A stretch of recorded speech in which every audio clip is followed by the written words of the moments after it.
Hello welcome to mind matters. తెలంగాణలో నాగోపా జాతర సందడి ప్రారంభమైంది. దాదాపు 2000 సంవత్సరాల చరిత్ర ఉన్న ఈ నాగోపా జాతర చరిత్రని తెలుసుకోవడం ప్రతి ఒక్కరి బాధ్యత, అవసరం కూడా. ఇలాంటి జాతర యొక్క ప్రాముఖ్యతను, దీనివల్ల గోండ్ల జీవితాల్లో ఎలాంటి మార్పులు జరిగాయా అసలు లేదా అనేది ఇట్లాంటి అంశాన్ని చర్చించడానికి మనతో పాటు ఉన్నారు డాక్టర్ చింతా గణేష్ సార్. ఈయన ఉస్మానియా యూనివర్సిటీ ఆర్ట్స్ కాలేజ్ నుండి ప్రిన్సిపల్గా రిటైర్ అయ్యారు ఇటీవలే. ప్రస్తుతం ఇలాంటి అంశాన్ని మనతో చర్చించడానికి మనతో పాటు ఉన్నారు. సార్ నమస్తే. భారతదేశంలో గిరిజన తెగలు అనేది ఎంతో ప్రాధాన్యం సార్. ఈ గిరిజన తెగలకు సంబంధించిన జాతరలు ఏవైతే ఉన్నాయో అన్ని ప్రాముఖ్యమైనప్పటికీ ఇందులో కనుక చూసినట్టయితే ఆదిలాబాద్ జిల్లాలో జరిగే నాగోబా జాతర ఒక విశిష్టమైన స్థానం ఉంది అంటారు సార్. ఎగ్జాక్ట్లీ ఏంటి సార్ అసలు ఆ విశిష్టమైన స్థానం ఏంటి, దీనికి ఉన్న ఇంపార్టెన్స్ ఏంటి, మిగతా ట్రైబల్ జాతరలు ఏవైతే ఉన్నాయో వాటికి దీనికి మధ్యలో డిఫరెన్సెస్ ఏముంటాయి సార్? భారతదేశంలో దాదాపు 700 గిరిజన తెగలు అనేవి ఉన్నాయి. ఇందులో సంఖ్యాపరంగా అత్యధిక జనాభా కలిగి ఉన్నటువంటి గిరిజన తెగలు ప్రధానంగా 3 సార్. అందులో మొదటిది గోండులు, తర్వాత సంతాళ్ళు మరియు భిల్లులు. ఈ ఒక్కొక్క గిరిజన తెగ జనాభా అనేటటువంటిది దాదాపు 3.5 నుండి 4 మిలియన్ల జనాభా అనేటటువంటిది ఉంటుంది. అంటే భారతదేశం మొత్తంలో అత్యధిక జనాభా కలిగి ఉన్నటువంటి గిరిజన తెగ గోండు తెగ. ఈ గోండు తెగలో చాలా వంశాలు మరియు గోత్రాలు అనేటువంటివి ఉన్నాయి సార్. అయితే ఈ గోండ్ జాతికి చెందినటువంటి ప్రజలు మనకు మధ్యప్రదేశ్, ఛత్తీస్గఢ్, తెలంగాణ ఈ రాష్ట్రాలన్నిట్లలో కూడా కనబడతారు. దీన్నే గోండ్వానా ప్రాంతం అని కూడా అంటారు. ఈ గోండ్వానా ప్రాంతం అంటే మధ్యప్రదేశ్లో మొదలుకొంటే ఛత్తీస్గఢ్, మహారాష్ట్ర, తర్వాత తెలంగాణ, ఈ ప్రాంతం అంతా కూడా గోండ్వానా ప్రాంతం అంటారు. అంటే ఇది అటవీ ప్రాంతం. ఈ అటవీ ప్రాంతాన్నంతా కూడా గోండ్వానా ప్రాంతం అంటారు. ఈ గోండ్వానా ప్రాంతంలో నివసించేటటువంటి అతి ముఖ్యమైనటువంటి తెగ గోండు తెగ. అయితే ఈ గోండు తెగ మరియు గోండులతో పాటు మనకు ఆదిలాబాద్లో మనకు ఇతర తెగలు కూడా ఉన్నాయి. ప్రధాన్లు అని, నాయక్ బోర్డులు అని, మిగతా తెగలకు సంబంధించినటువంటి ప్రజలు కూడా మనకు అక్కడ కనబడతారు. అయితే ప్రధానంగా గోండులు మరియు ప్రధానులకు సంబంధించినటువంటి జాతర ఈ నాగోబా జాతర. అయితే ఈ నాగోబా జాతర అనేటటువంటిది ఆదిలాబాద్ జిల్లాలో ఇంద్రవెల్లి మండలంలోని కేస్లాపూర్ అనేటువంటి గ్రామంలో ఈ నాగోబా దేవాలయం అనేటటువంటిది ఉంది. ఆ నాగోబా దేవాలయ పరిసర ప్రాంతాలలో ఈ నాగోబా జాతర అనేటటువంటిది ప్రతి సంవత్సరం పుష్యమాసంలో జరుగుతుంది. నాగోబా జాతర అనేటటువంటిది ప్రధానంగా గిరిజన తెగ, ఈ గోండు గిరిజన తెగకు సంబంధించినటువంటి జాతర. అయితే ఈ జాతరలో వివిధ గిరిజన తెగలకు సంబంధించినటువంటి ప్రజలు కూడా పాల్గొంటారు. కాకపోతే ఈ నాగోబా జాతర సందర్భంగా నిర్వహించేటటువంటి ఆచార క్రతువులు, పూజా విధి విధానాలు అనేటటువంటి వాటిని ఈ గోండు తెగకు సంబంధించినటువంటి మేష్రం వంశీయులు మాత్రమే నిర్వహించడం జరుగుతుంది. వాళ్ళకు అంటే ఆచారపరంగా అది వారికి ఉన్నటువంటి హక్కు అది. అయితే దానికి చాలా చారిత్రక కారణాలు చాలా ఉన్నాయి. ఎందుకంటే ఈ గోండు తెగలో 7 అన్నదమ్ములు ఉండేవాళ్ళు. వారు ఒక్కొక్కరి పేర్లు బట్టి ఆ 7 గోత్రాలుగా వాళ్ళు విభజితమయ్యారు. అందులో మేష్రం వంశీయులు అనేటువంటిది ఒక గోత్రం అని చారిత్రక ఆధారాలతో చెప్పడం జరుగుతున్నది. గోండ్ ఈ నాగోబా జాతరకి మనకు మధ్యప్రదేశ్, ఛత్తీస్గఢ్, మహారాష్ట్ర, ఒరిస్సా, తెలంగాణ. అయితే నేను ఇంతకుముందే చెప్పినట్లుగా ఈ నాగోబా జాతర అనేటటువంటిది ప్రపంచంలోనే అతిపెద్ద గిరిజన జాతరలలో ఒకటి. సార్ మనకు తెలంగాణ ప్రాంతంలో సమ్మక్క సారక్క జాతర తర్వాత అత్యధిక జనాభా పాల్గొనేటటువంటి జాతర ఈ కేస్లాపూర్లో నిర్వహించబడే నాగోబా జాతర. అయితే ఈ మేశ్రం వంశీయులకు ఆరాధ్య దైవం ఈ నాగోబా. వాస్తవికంగా మేశ్రం వంశీయులు తమ గోత్ర చిహ్నంగా సర్పాన్ని భావించడం జరుగుతుంది. అంటే సర్ప జాతిని తమ మేశ్రం వంశం యొక్క మతపరమైనటువంటి చిహ్నంగా భావించడం జరుగుతుంది. ఇక్కడ ఒక చిన్న డౌట్ ఏంటంటే సార్, మామూలుగా చరిత్ర చదువుతున్నప్పుడు నాగజాతి వంశీయులు అని అంటారు కదా సార్. అవును. దానికి వీళ్ళకి ఏమైనా దగ్గర సంబంధాలు కానీ సిమిలారిటీస్ కానీ ఏమైనా ఉన్నాయా సార్? అయితే మనకు నాగజాతి వంశీయులు అనేటటువంటిది మనకు హిందూ సమాజంలో చాలా వరకు కనబడుతూ ఉంటుంది.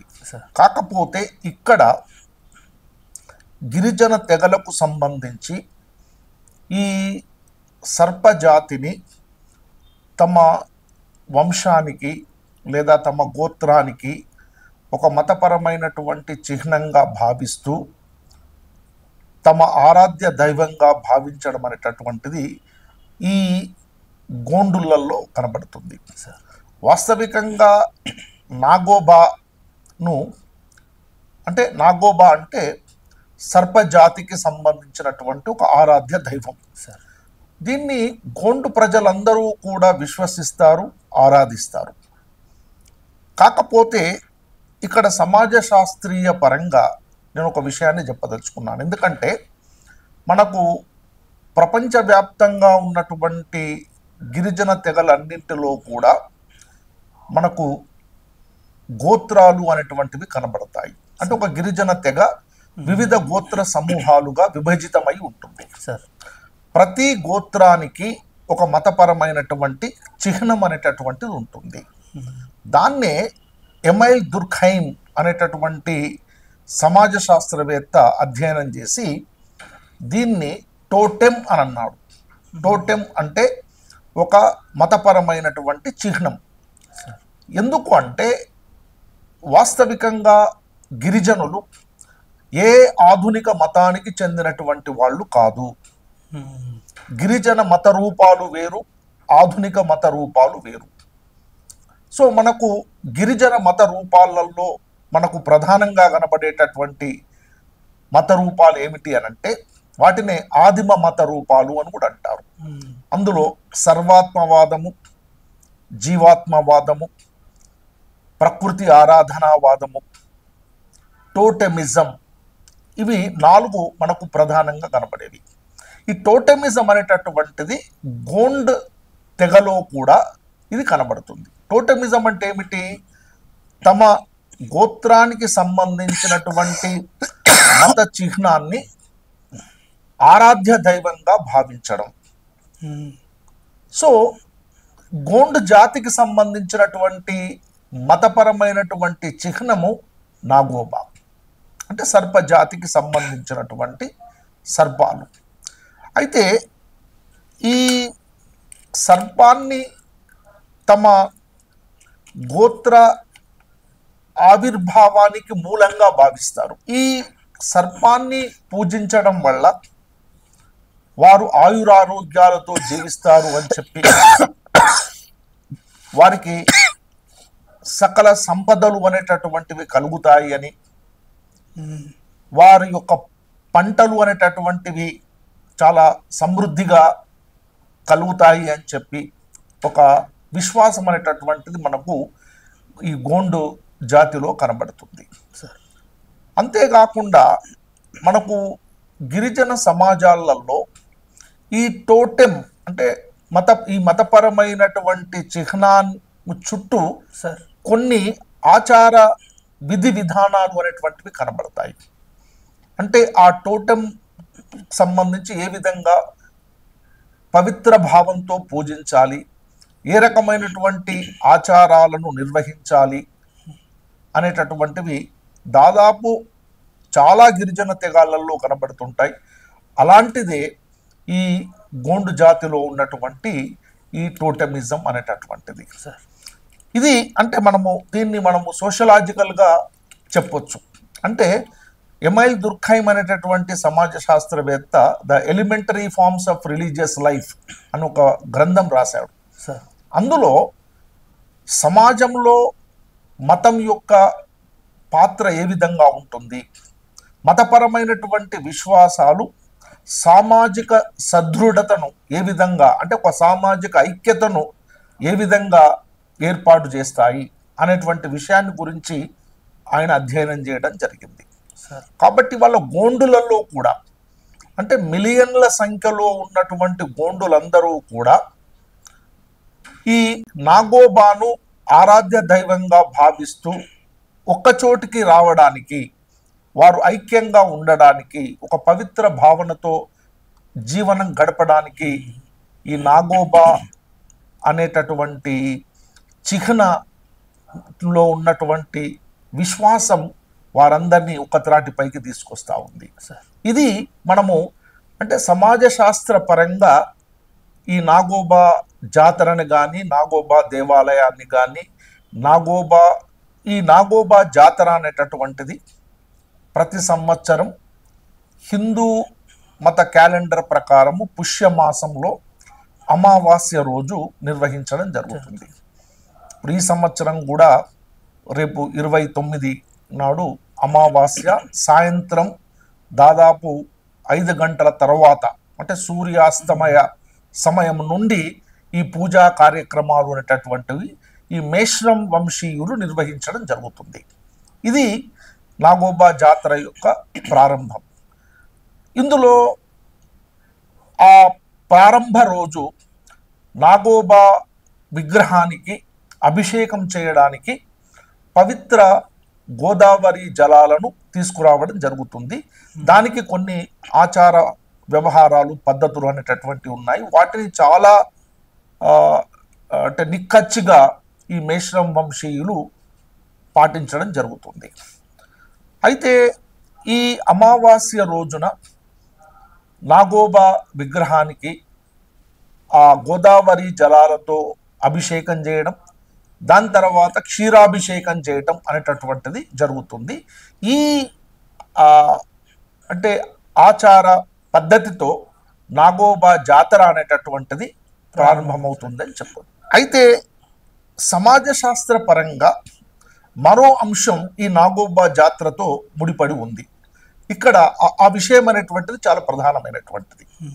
వివిధ ప్రాంతాల నుండి వచ్చేటటువంటి గిరిజనుల యొక్క భాగస్వామ్యం, ఇదంతా ఒక అంశమైతే, ఈ నాగోబా జాతర జరుగుతున్నటువంటి సందర్భంలో సాధారణంగా ఈ జాతర చివరి రోజున ప్రజా దర్బార్ అనేటటువంటిది నిర్వహించడం జరుగుతుంది.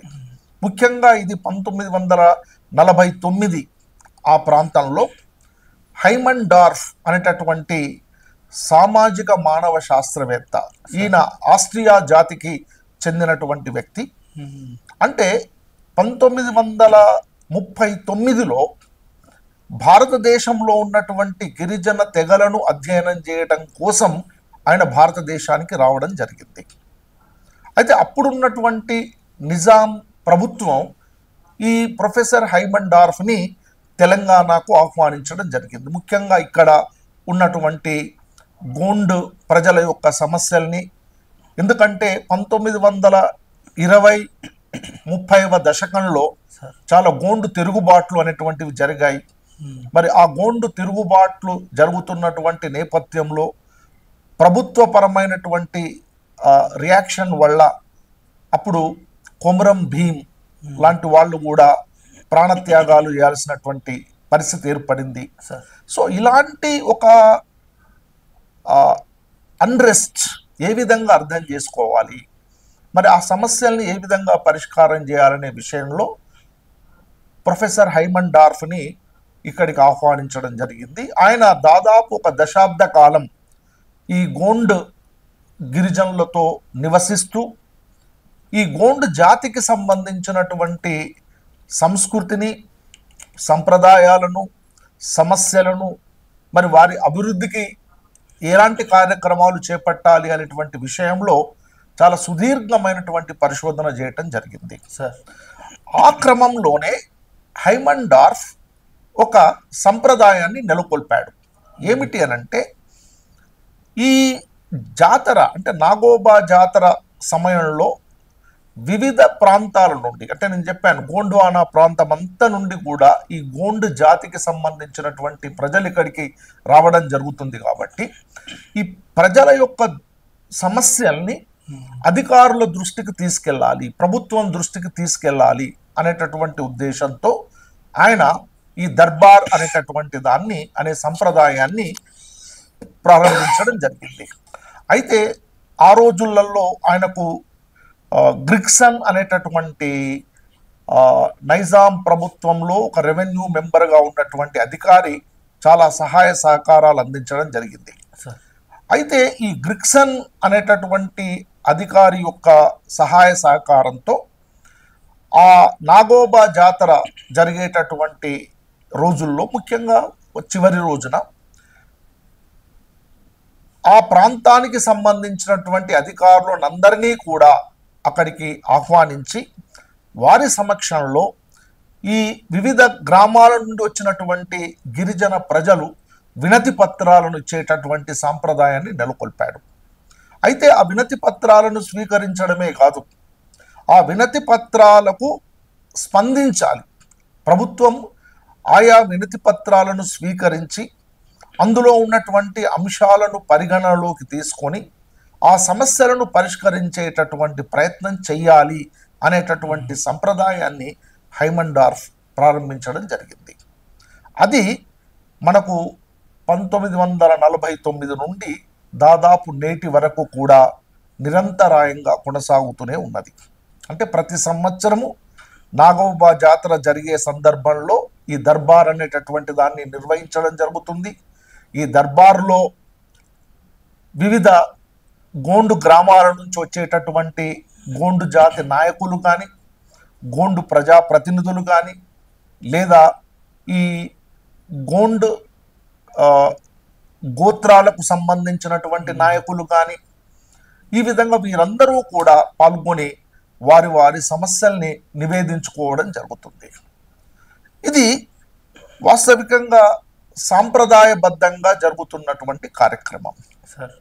అయితే మళ్ళీ మనము సమాజ శాస్త్రీయ పరంగా కనుక చూసినప్పుడు, మరి ఇన్ని సంవత్సరాలుగా అంటే దాదాపు 1949 నుండి నేటి దాకా కూడా కొనసాగుతున్నటువంటి ఈ సత్సంప్రదాయం వల్ల గోండు జీవన విధానంలో ఏమైనా మార్పులు వచ్చాయా లేదా అనేటటువంటిది ప్రధానంగా పరిశీలించాల్సిన అంశం.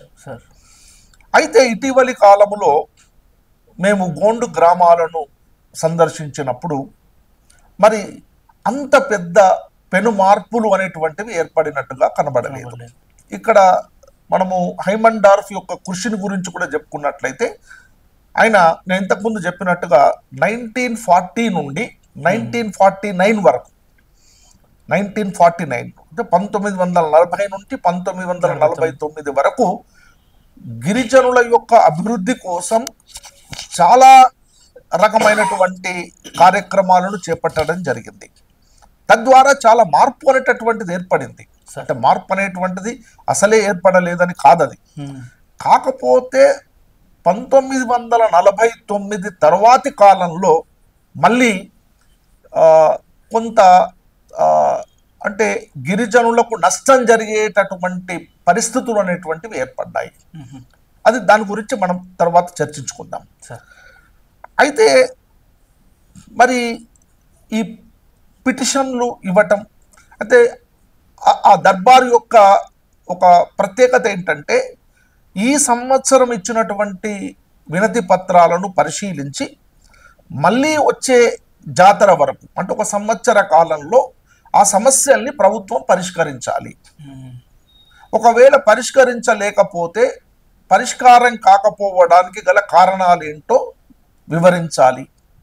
తర్వాత పరిష్కరించడం కోసం ఒకవేళ ప్రజల సహకారం కనుక అవసరం ఉంటే ఏ రకమైనటువంటి సహకారం కావాలి అనేటటువంటి దాని గురించి చెప్పాలి. అంటే ఇక్కడ ప్రభుత్వాధికారుల పైన, రాజకీయ ప్రతినిధుల పైన ఒక బాధ్యత అనేటటువంటిది ఈ ప్రజా దర్బార్ అనేటువంటిది ఏర్పాటు చేస్తుంది. కానీ మనం గోండు ప్రజలతో మాట్లాడుతున్నప్పుడు వాళ్ళ అభిప్రాయంలో ఏంటంటే, ప్రతి సంవత్సరము ఈ వినతి పత్రాలు ఇవ్వడం జరుగుతుంది. ప్రజాప్రతినిధులు, ప్రభుత్వాధికారులు కూడా వారిచ్చినటువంటి వినతి పత్రాలను స్వీకరించి వారి సమస్యల్ని పరిష్కరిస్తామని హామీ ఇవ్వడం జరుగుతుంది. కానీ నేటి వరకు కనీసం ఒక 20% వారి యొక్క సమస్యలు కూడా పరిష్కారం కాలేదు అనేటటువంటి భావన చాలామంది గోండు ప్రజలు, గోండు యువకులు వ్యక్తం చేయటం జరిగింది. ఎందుకంటే ఈనాటికి కూడా మనము గోండు గ్రామాలలో కనుక పర్యటించినట్లయితే సరి అయినటువంటి అవస్థాపన సౌకర్యాలు అనేటటువంటివి ఇంకా లేవు.